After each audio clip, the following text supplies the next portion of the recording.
Ny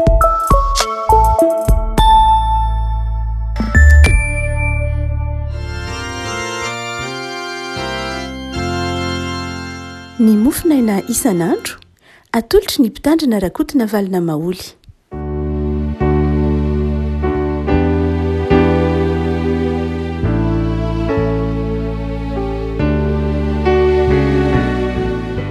Ampifaliana avana no iarapanantsika tratrity zoma fa 7 ny volana jona ity dia manantitra ny fiarabanantsika rehetra, manantitra ny fiarabana tsika noho ny fetim-pirenena izay vao nankalazaina omaly.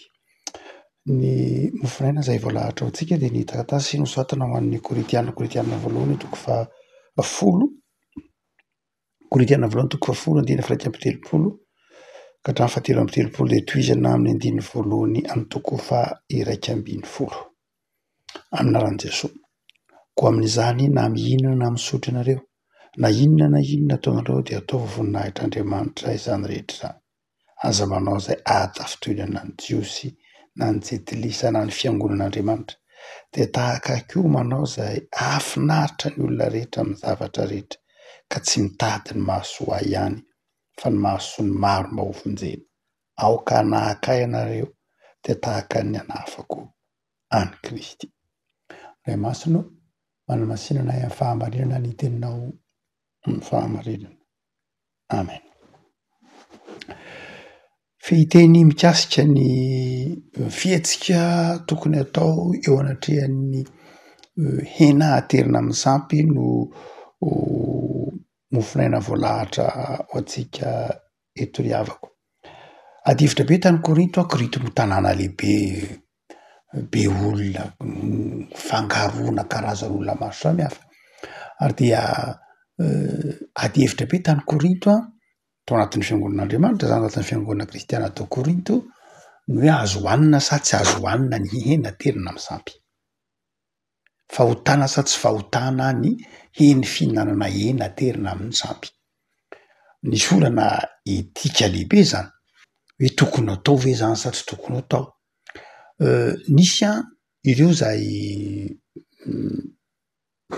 nalala-tsaina izay nahazo ilazana azy na nalalaka kokoa ny ny hena nge inona moa ny olana na hohanina ary ny hena any Jehovah ny tany izay rehetra eo aminy, malalaka ny fihinanana ny hena an'Andriamanitra izany ny sampy zavatra tsinitsinina, zavatra eritreritra izany, tsy an'ny sampy ny hena noho izany dia hohanina ihany ny hena. Nisy ndraiky kosa ireo izay somary inge zavatra nanaovana fomba tamin'ny sampy, hena avy naterina tamin'ny sampy, nivavahana tamin'ny sampy ve de hohanina, manota toy ny mampiditra loto ao anatin'ny vatana. Ary dia tao anatin'izany no tenenan'ny Paola fantatsika rehetra andiny 7 amin'ny toko 10 hoe tsy ny zavatra rehetra nge ny mahasoa, ny zavatra rehetra azo atao nefa tsy ny zavatra rehetra no mampandroso, zavatra rehetra azo atao fa tsy ny zavatra rehetra akory no mahasoa. Ary dia amin'ity andininy firaika amby telopolo ity Paola dia mamala olana. Inona ilay olana namahany Paoly azy? Hozy Paoly manao hoe tsy ny mihinana na tsy mihinana nge ny zava-dehibe. Satria raha mihinana ianao dia eo anatrehan'ny olona kely finoana dia mampienjera azy amin'ny finoana.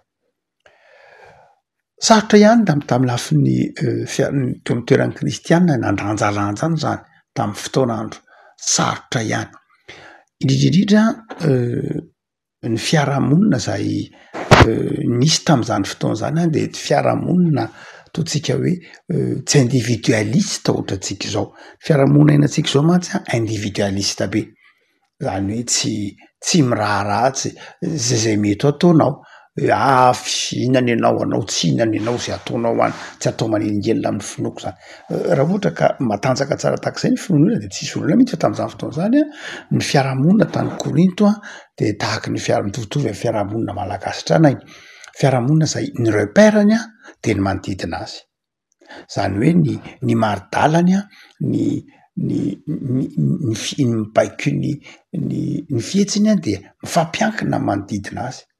ka rehefa tsy maintsy mijery manodidina azy mandrakariva izy takatsika malagasy mijery mandrakariva ny manodidina atsika ny fihetsitsika dia mifamatotra amin'ny fihetsiky ny hafa zany hoe arakaraka ny fijerin'ny hafa no fihetsika io le mahatonga ny tolony teny hoe tsy ny tany ny fady fa ny vavam-bahoaka ka sahirana ny olona tamin'izany fotoana zany hoe tsy hijery ny fijerin'ny hafa na mantatra ny fijerin'ny hafa de sahirana ireo zay mihinana saingana akory zay tsy mihinana ny mihinana de mitsara ny tsy mihinana ny tsy mihinana de manambany ny mihinana no zany dia ny sorana lehibe de lehibe tokoa tsara nanamarika fa tam'izany fotoana zany moa zany ny hena rehetra de saika nanaovana fomba avokoa tany Korinto tsika tsy inona no miresaka fa tsy aty jodi akory tany Korinto de ny hena rehetra nanaovana fomba avokoa satria ny abatoara rehetra tam'izany fotoana zany dia nanaovana fomba ohatran'ny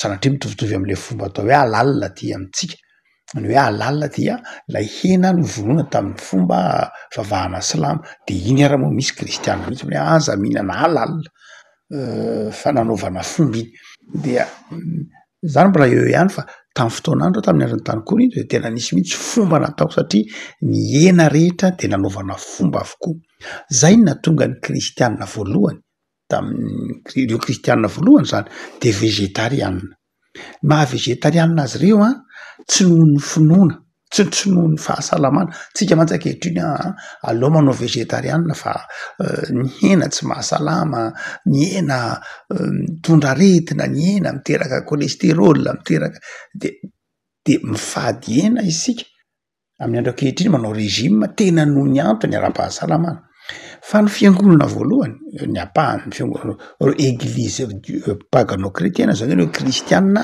tany amin'ny faritra atao hoe Korinto, Galatia, Efesosy tany faritra jentilisa zay mahatonga hoe pagano-kretiana, judéo-kretiana reo taty faritra jiosy dia ny eglizy pagano-kretiana dia ny akabeazany de vegetarianina zany hoe tsy mihinana hena izy tsy mihinana hena izy satria ny antony de zao tena ara-panahy no heverina zany fa zao manao hoe ny hena de maloto ny hena de nampandalovina tamin'ny sampona zany de maloto ka tsy hinana ny hena de tsy mitovy amin'ny tsy fihinanantsika hena zao tsika tsy mihinan-kena zao noho ny antony ara-pahasalamana fa izy tsy mihinan-kena tamin'ny fotoan'andro noho ny lafiny tena hoe ara-pivavahana mihitsy ara-panahy mihitsy hoe tsy mihinana an'io zay satria maloto io satria nentina tamin'ny sampy io dia ny hena rehetra tsy hina tamin'izany fotoana zany de isaky ny mamono omba dia na mamono biby isan-karazany de tsy maintsy nanaovana fomba izy satria tamin'izany fotoana zany ny andriamanitry ny biby ny andriamanitry ny hena de tsy maintsy nierana de tsy maintsy nanaovana fomba dia eo ara ny sahirana ny kristianina satria nisy zany somary nalaladalaka kokoa ny fisainany hoe salao hoanina fa an'andriamanitra ny tany efa nidiovo ny rano Jesosy daholo ny zavatra rehetra efa madio no zany dia aleo hoanina ny hena tsy maninona mihitsy tsy maloto zany io fa efa nidiovony efa nidiovony rano Kristy indrindra tsy an'ny sampy akory ny hena fa an'andriamanitra saingy rehefa nahita an'ireny mihinan'ireny ireo mifady de ny tsara azy le mifady zany ny tsara hoe nareo tena manompo sampy nareo manary ny finoanareo ny tsara lay tsy nihinana zany de ny tsara nareo mihinana hoe nareo tena tsy mety nataonareo diso nareo mihinan-kinapônareo manao ny tsy fanaonareo mandoto teninareo reo tsy nihinana de ny tsara nihinana ny nihinana kosa dia nanamaivanareo ny tsy mihinana kely finoanareo nareo kely finoana aiza ny finoanareo nareo de mbola mieritreritra ny andriamanitra tsika de andriamanitra resiny zany sampy zany de nisy fifampitsarana tak'izay dia tonga teo amin'ny Paoly ny raharaha dia hoy Paoly manao hoe na mihinana na misotro ianareo de ataovy voninahitr'andriamanitra zany hoe Paoly dia nampianatra ny kristianina manao hoe misaoran'andriamanitra rehefa mbola misy zavatra hohanina misaoran'andriamanitra amin'izay hohaninao misaoran'andriamanitra fa andriamanitra ny nanome anao misaoran'andriamanitra rehefa mbola afaka mihinana ianao misaoran'andriamanitra rehefa mbola misy sakafo hohaninao dia zay mihinana na misotro de zao ataovy zany ho voninahitr'Andriamanitra, isaory an'Andriamanitra zay rehetrany. Misy mantsy zavako malala tsy mahatsiaro hoe zava-dehibe nge ny fafahana mihinana zava-dehibe ny fafahana misotro zava-dehibe ny fafahana misakafo misotro be dehibe ny olona any amin'ny faritra tsy misotro rano madio intsony, misotro rano maloto. Ny tsy fahampian-drano, ny tsy fahampian-tsakafo, be dehibe ny olona maneran-tany manary sakafo, miavonavy natrehan'ny sakafo, manary hanina, tsy mahatsiaro hoe fahasoavana nge io sakafo io fahasoavana io sakafo io zany zao misaora an'Andriamanitra rehefa mbola afaka mihinana sy misotro ianao, ary tsy hoe misaora an'Andriamanitra satria misy hoanina sy sotroina ihany, fa ao amin'ny boky Mpitoroteny de manazava mihitsy manao hoe misaora an'Andriamanitra raha mbola afaka mihinana sy misotro koa satria misy olona be dehibe any manan-karena, manana ny zavatra rehetrarehetra fa saingy zao tsy afaka mihinana, tsy afaka misotro akory noho ny toe-pahasalamana ohatra, noho ny toe-javatra lalovana ohatra. No zany de zao misaora an'Andriamanitra rehefa mbola afaka mihinana, afaka misotro, afaka misakafo, de misaora an'Andriamanitra amin'ny zavatra rehetra. Dia ny faharoa nefa ozy de zao aza manao zany kosa nefany hiteraka fahatafitonana ho an'ny hafa. Zany hoe raha misotro ianao na mihinana ianao de zao tandremo miteraka fahatafitonana. Zany hoe inona dikan'izany? Le olona zany zay mitazana anao mety kely finoana izy de zao mety mienjera amin'ny finoana izy raha mahita anao mihinana lainana terina misampy de izy manao hoe aza manao zay hatafitoana azy. Raha ohatra ka mahita anao mihinana henana terina misampy ny olona anankiray de miala amin'ny finoana izy manjary tafitohana izy. Ino hoe tafitoha zany hoe miala amin'ny finoana, mety mienjera lasa misalasalana amin'Andriamanitra izy de zao diso, manjary diso ianao, miteraka fahatafitonana. Tsy ilay nihinana n'lay henana terina tamin'ny sampy akory napadiso anao fa ianao lay nahatafitohina lay olona kely finoana. Ny tiany Paoly tenenina zany de zao tsy ilay hanina loatra akory ny olana, tsy ilay fihinanana ho azy akory, tsy any amin'ny hoe maloto sa madio ny olana, tsy any zany fa any amin'le hoe sao de nahatafitohina ny madinika ka nampienjera azy zay ny olana. Ary be dehibe ny toetra ataontsika indraindray na amin'ny fomba fitafy na amin'ny fomba fisainana io dia le mahatafitohina ny tena tsy akasitrahan'ny sitrapon'Andriamanitra fa tsy indray mantsy misy manam-pinoana, be finoana tsy manana olona mihitsy eto Paoly tsy any amin'ny mihinana tsy mihinana ny olana. Fa zao de manjary mahatonga ny hafa mienjera ary tsy amin'ny sakafo ihany io fa amin'ny fomba fitafy, amin'ny fomba fiaina andavanandro mihitsy de indraindray tsika mataotsika hoe malalaka de manjary miteraka ohatra misy ohatra hoe asa amin'ny ohatra fotsiny koa hoe amin'ny fitafin'ny olona, amin'ny fiampafiakanjona, amin'ny fomba fiasa isan-karazany, indraindray tsy miraharaha ny hafa de manjary mienjera ny hafa. Kristianina ve de hanao fitafy ohatran'ireny, kristianina ve de hanao fihetsika ohatran'ireny sy ny sisa rehetra de manjary tafitohina ny hafa. Tsy ilay fihetsika ataontsika ny mety ho diso, tsy voatery ho diso ilay izy fa mahatafitohina ny hafa mihitsy de diso ao anatrehan'Andriamanitra ihany. Zay mahatonga ny Paoly miteny manao hoe ny zava-dehibe de zao ny fanaovanao zay mahafinaritra ny olona. Sarotra be amin'izao andro ankehitriny zao, amin'izao kolotsain'ny ataontsika hoe fanomezan-toerana ny individualisme izao dia sarotra amin'ny olona ankehitriny ny eritreritra zany andeha mba hanao zay hafinaritra ny olona rehetra. Fa ny tezanantsika ankehitriny de hoe aza miraharaha zay fihetsiky ny olona, aza miraharaha zay fijerin'ny olona, aza miraharaha zay mety ho fahatafitonan'ny hafa fa zay mahafinaritra anao atao, zay mampetipety ny fiainanao atao. Tafitohina izy avy leo izy ho tafitohana any, aza miraharaha azy fiainanao manokana zany, zonao no mihinana zay tianao hohanina, zonao no mitafy an'izay tianao tafiana, zonao misotro am'izay tianao sotroina, zonao zany rehetra zany ka zao zay tafitohina any de tafitohina any fa zao rehefa tsy manendrika anao ny eritreritranao de ataovy zay mety. Zany no toe-tsaina nabeazana antsika ankehitriny, aza miraharaha ny hafa, aza miraharaha ny fijerin'ny hafa, aza miraharaha ny vavan'ny hafa. Zany no toe-tsaina izay voizina ankehitriny sy raha ny hafa njerenao de tsy ho sambatra mihitsy ianao sy ny sisa rehetra. Zany ny kolotsaina anabeazana antsika ankehitriny any ka manjary be dehibe ireo zay olona zay tafitohina etsiro satria nalentika tao anatin'izay tsika ny tsy firaharahiana mihitsy ny hafa amin'ny tsy firaharahiana ny hafa amin'ny lafiny hoe zay mahafinaritra anao ihany atao dia aza mifampijerijery fa de zay mahafinaritra anao atao.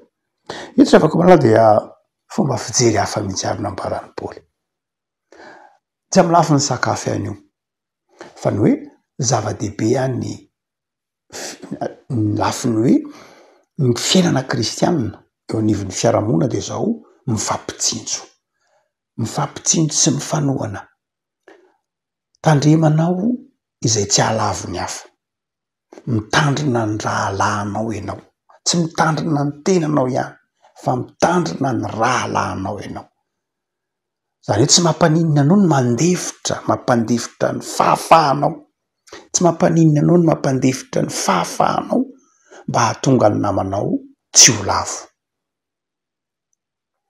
Hitantsika ao an-tantaran'ny Kaina sy Abely io, Andriamanitra ny ametra-panontaniana tamin'ny Kaina manao hoe aiza ny rahalahinao? De mivaly tenin'ny Kaina manao fa iza ahoana moa no irarahiko ny rahalahiko? Zany ka moa mpitandrina azy, izay nge olon-dehibe afaka mitandrina ny tenany izy, saingy amin'ny fotoana efa nitenina ny Kaina io de efa tafitohina i Abela, efa novonoiny i Abela. Ary dia indraindray tsika tahak'izany amin'ny fiainana andavanandro amin'ny fihetsikatsika de mety mampenjera ny hafa, mety mamono ny hafa mihitsy satria tsika ataotsika zava-dehibe loatra ny fahafahatsika de manjary lasa titena isika tsy mieritreritra mihitsy ny hafa ary de manjary betsaka ny mianjera. Ny kely finoana zany hoe tenenin'ny Paoly manao hoe aoka ny matanjaka hitondra ny fahalemen'ny malemy ka raha ohatra ka ny fihinananao hena no ampavery ny hafa de aza mihinana. Raha zay ny ampilamina azy, raha zay ny ampadio ny fony de zao aza mihinana. Raha eo io masony, fa rehefa tsy eo masony ianao de zay ndray zavatra hafa, zay de ny feo amin'ny fieritreretanao, ny finoanao no mitondra anao, tsy manelingelina anao zany raha ty henanaterina amin'ny sampy ty, tsy olana zany ho Paoly. Raha madio ny eritreritranao satria efa nidiovin-drany Kristy zany, fa ny antony tsy hinananao de mba hitandrona ny hafa namanao tsy ho lavo. Ny etika am-pozany de tsotra be ry afaka malala, tandremo ny fitondratena mba tsy hampenjera ny hafa. Mahaiza misaotra amin'ny zavatra rehetra de zao tandremo ny fitondratena mba tsy hanafitohina ny hafa. Ataovy zay hatonga anao mba hahatondra ny hafa eo amin'ny hazo fijalian'i Kristy, ataovy zay hatonga ny hafa handray famonjena, zay le hoe mitady ny maso ny maro, ataovy zay hatonga ny hafa handray famonjena, ataovy zay hatonga ny hafa handray an Jesoa. Fa aoka ianao tsy ho fitaovana mampiala ny olona amin'ny Jesoa, mampiala ny olona amin'Andriamanitra, fa aoka ianao ho fitaovana mampiasain'Andriamanitra hitaona ny olona ho an'Andriamanitra bebe kokoa. Aoka ianao ho fitaovana hitaona ny olona ho amin'ny famonjena fa tsy fitaovana mampiala ny olona amin'ny famonjena. Aoka ianao ho fitaovana hampiorina ny olona amin'ny fiangonana fa tsy fitaovana mampiala ny olona amin'ny fiangonana sanatria zay le hoe mahatafitohina. Aoka ianao ho fitaovana mitaona ny olona hanatona an'Andriamanitra, mitaona ny olona hivavaka fa tsy mitaona ny olona hienjera indray. Ary be dehibe ny olona mety tahaka izany, be dehibe ny kristianina sa hoe mieritreritra hoe be finoana izy de zao tsy miraharaha ny hafa de manjary lasa fitaovana ratsy, manjary mahatonga ny olona miala amin'ny fivavahana indray. Manjary fitaovana mahatonga ny olona miala amin'ny finoana, miala amin'ny fitiavanamana, miala amin'ny fiangonana, fa tokony ho fitaovana zay mitaona ny olona ho an'Andriamanitra. Ary mahavita an'izany isika hoy Paoly raha manahaka an'i Kristy. Zany hoe inona le hoe manahaka an'i Kristy? Manafoana tena. Rehefa manafoana tena isika de vitantsika ny manome voninahitra an'Andriamanitra amin'ny zavatra rehetra. Fa rehefa tsy manafoana tena isika fa ny tenantsika ny ataontsika lasa loha de zao manjary fitaovana mampenjera satria lay ego atsika, lay amim-potsika, lay fahafahatsika ny ataontsika lasa loha de manjary tsy manahaka an'i Kristy isika. Fa ny olona manahaka an'i Kristy de zao manafoana ny tenany ka tsy mampaninona azy ny tsy mihinana ohatra. raha izay no anjena ny olona tsy mampaninina azy ny tsy misotro, raha izay no tsy mahatafotoana ny olona tsy mampaninina azy ny manao akanjo tsotra, raha izay no tsy mahatafotoana ny olona, tsy hoe fahambaniana zany fa ny onony amin'ny Kristy. Izay le fanafoana tena, izay le fanafoana tena hoe mitaona manao zay ahatonga ny hafa anatona any Kristy. Vavaksika Tompo misaoranao ny amin'ny fahendreny zay ampitainao aminay, tsy avelanao ireare amin'ny finoana izay. Ndraindray zay Tompo mireare amin'ny finoanay ka mitsara ny hafa. Ndraindray zay mireare amin'ny finoanay ka mitsara ireo marefo, mitsara ireo madinika, mitsara ireo zay manodidina anay de atao aminao zahay.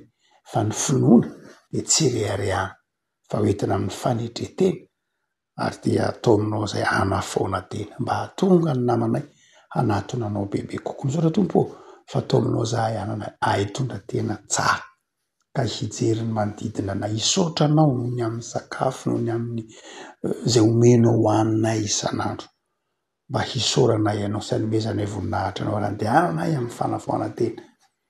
Eo anatreha amin'ny mpiarabelona aminay de tahi Tompo ny fanoloran-tenanay, tahi ny tontolo andronay anio Jesoa, ho tontolo andron'ny fanetretena, ho tontolo andro hanomezanay voninahitra anao, ho tontolo andro zay hifalianay mandrakariva ao aminao Andriamanitra. De tahi Tompo ny asanay, tahi ny fitsasanay indrindra, tahi ny finoanay am'izao vanim-potoana sarotra izao mba hiorina tsara ao aminao Jesoa. De manafy hery anay Andriamanitra mba ho mpanompo mahatoky zay am'izay rehetra hitondranao anay. De tononona aminay tsiray avy Jesoa ny fiadanana sy ny fifaliana. Amen.